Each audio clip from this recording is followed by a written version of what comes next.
మరి దస్తావేజు లేఖర్ల సంక్షేమ సంఘం మరి వారందరికీ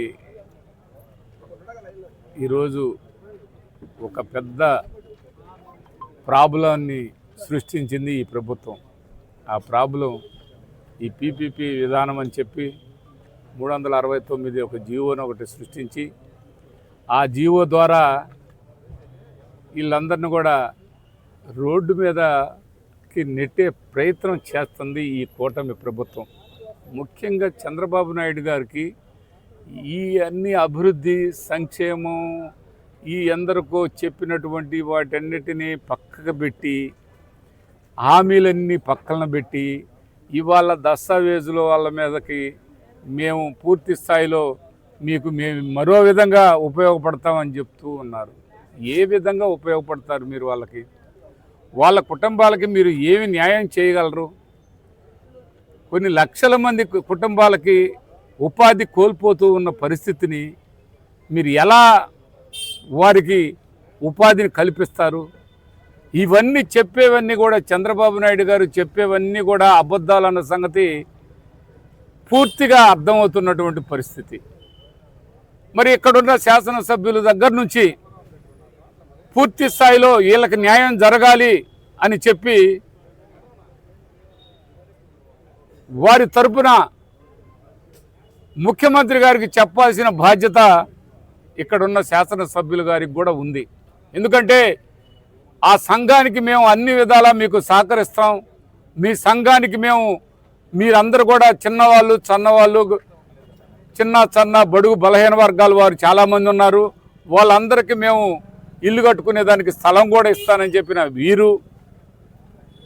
మీరు స్థలం ఇవ్వకపోయినా పర్వాలేదు, కానీ వాళ్ళకి ఇవాళ రోడ్డు మీదకి వచ్చే పరిస్థితిని మీరు ఈ 396 జీవోని తీసుకొచ్చి ఇబ్బందులు గురి చేస్తున్నటువంటి పరిస్థితి ఏంటంటే బ్లాక్మెయిల్ చేయటం ఏంటంటే యూనియన్ నాయకుడిని ఆయన్ని ఇబ్బంది పెట్టి మీరు సంతకం పెట్టాల్సిందేనని ఆయన బలవంతం చేస్తే ఆయన ఎంత బాధపడ్డాడు. ఏంది ఇది? 2 పద్ధతులు ఉంటాయి, ఒక పద్ధతి ప్రకారం చేస్తే ఒక విధంగా ఉంటుంది, లేకపోతే రెండో పద్ధతిని చూపిస్తాం, మా రెండో వైపు చూస్తారు మీరు అని చెప్పి వీళ్ళ యూనియన్ నాయకుడిని బెదిరించడం సుబ్బారావు గారిని చాలా బాధాకరం.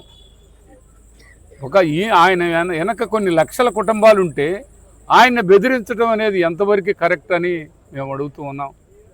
మేము చూసాం, ఆయన మనసు క్షోభించింది.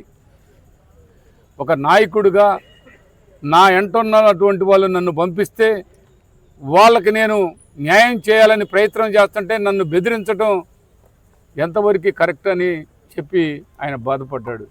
ఇవన్నీ కూడా చంద్రబాబు నాయుడు గారు అన్ని విషయాల్లో ఎవరిని వదిలిపెట్టడండి. ఆయన ఈ రాష్ట్రానికి పూర్తి స్థాయిలో ఈ రాష్ట్రాన్ని దోపిడీకి చేసే విధంగా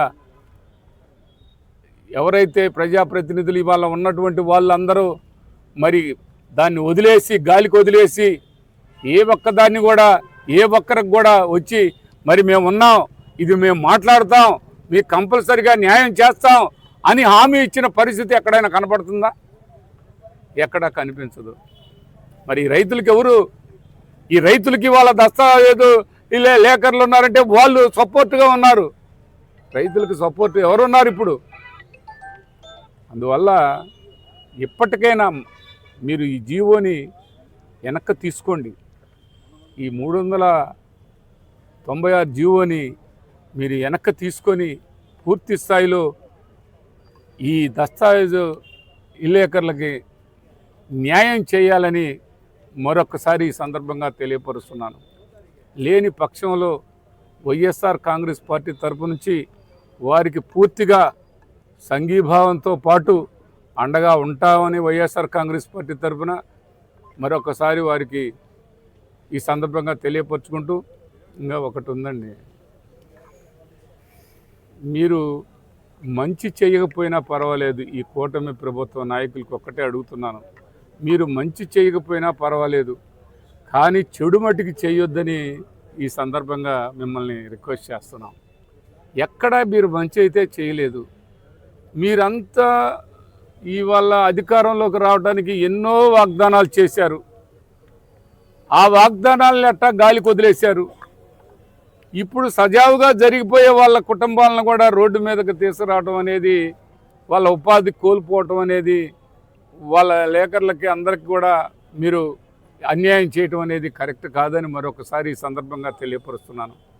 ఈరోజు ఇలాగ చేస్తారు, రేపొద్దున ఈ పీపీపీ విధానాల్లో అన్నీ ఎక్కడికక్కడ ప్రైవేటీకరణ చేస్తామని చెప్తున్నారు.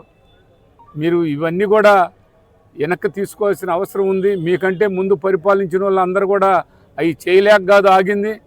ఆర్టీసీ వాళ్ళకు కూడా ప్రైవేటీకరణ చేస్తానన్నారు. అప్పుడు మీరు వైఎస్ఆర్ కాంగ్రెస్ పార్టీ అధికారంలోకి వచ్చినాక వాళ్ళకి అన్ని విధాల గవర్నమెంట్ వారికి పూర్తి స్థాయిలో వాళ్ళని ఎంప్లాయీస్ అందరికి కూడా గవర్నమెంట్ ఎంప్లాయీగా గుర్తించబడటం జరిగింది. ఇది మరి మీరు ఆలోచించాల్సిన అవసరం ఉంది. మరొకసారి మన దస్తావేజులు విలేకరులందరికీ కూడా వాళ్ళకి మనస్ఫూర్తిగా మా వైఎస్ఆర్ కాంగ్రెస్ పార్టీ తరఫున, రాష్ట్ర వైఎస్ఆర్ కాంగ్రెస్ పార్టీ తరఫున సంఘీభావం తెలియపరచుకుంటూ సెలవు తీసుకుంటున్నాను.